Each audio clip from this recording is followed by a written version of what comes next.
আজকে আরেকটা recipe share করব।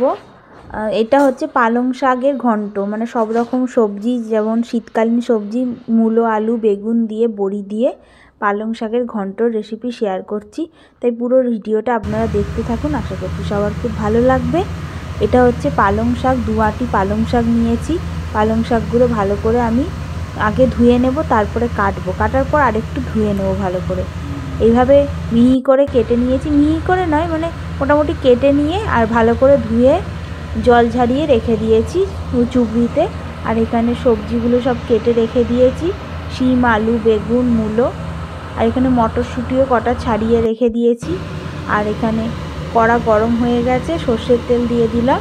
সর্ষের তেল দিয়ে প্রথমে আমি বড়িগুলো ভেজে নেব।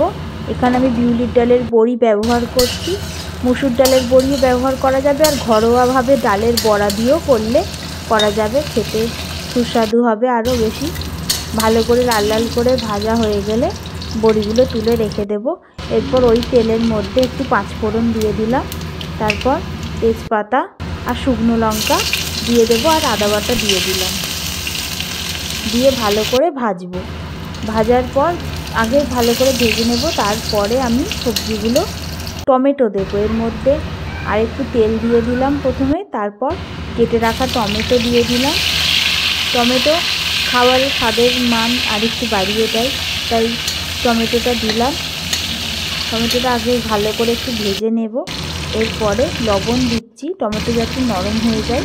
তারপর হলুদ গুঁড়ো আর লঙ্কার গুঁড়ো, আগে মশলাগুলো সব দিয়ে দিলাম তেলের মধ্যে, দিয়ে ভালো করে একটু নাড়াচাড়া করছি। তারপরে সবজিগুলো দেবো, সবজি কেটে রাখা সবজিগুলো ভালো করে দিয়ে, আর এরপরে আমি ভালো করে ভেজে নেব। প্রথমে মশলাটা আগে দেওয়ার কারণ, তাহলে সবজির মধ্যে লেগে থাকবে না, ভালোভাবে মিশে যাবে। আগে ভালো করে সবজিগুলো আমি ভেজে নিচ্ছি।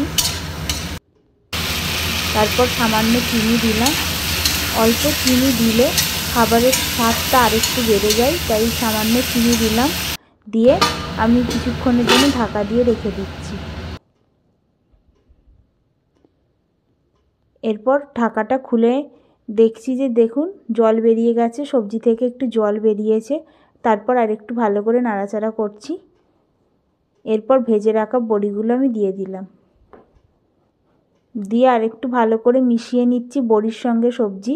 তারপর কেটে রাখা শাকগুলো দিয়ে দিচ্ছি।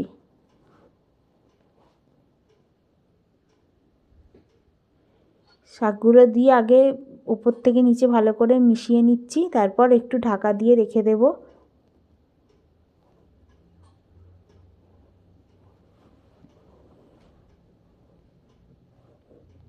কিছুক্ষণ ঢাকা দিয়ে রাখার ফলে শাকটা একটু জলটা বেরিয়েছে, আবার একটু সবজিগুলোর সঙ্গে মিশিয়ে দিচ্ছি।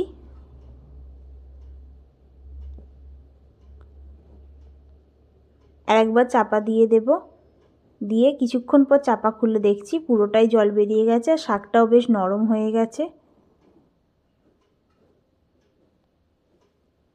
এরপর সবজিগুলো একটু ভেঙে ভেঙে দেব, আর বড়িটাও একটু খুন্তির সাহায্যে ভেঙে দেব, আর জল শুকিয়ে গেলেই নামিয়ে নেব।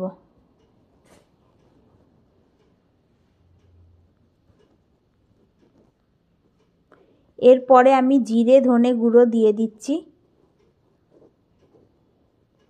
জিরে গুঁড়ো আর গোটা জিরে আর গোটা ধনে, মানে কাঠখোলায় একটু ভেজে শুকনো কড়াই নাড়াচাড়া করে আর গুঁড়িয়ে রেখেছিলাম, সেই গুঁড়ো মশলাই দিয়ে দিলাম।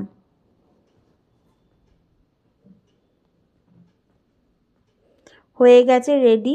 এই পালং শাক তৈরি হয়ে যাবে পালং শাকের ঘন্টর রেসিপি, যা খেতে হয় অনেক সুস্বাদু। তাহলে কেমন লাগলো ভিডিওটা অবশ্যই কমেন্ট বক্সে জানাবেন, আর রুটি আর ভাতের সঙ্গে খুব ভালো লাগে। তাহলে অসংখ্য অসংখ্য ধন্যবাদ, সবাই খুব ভালো থাকবেন।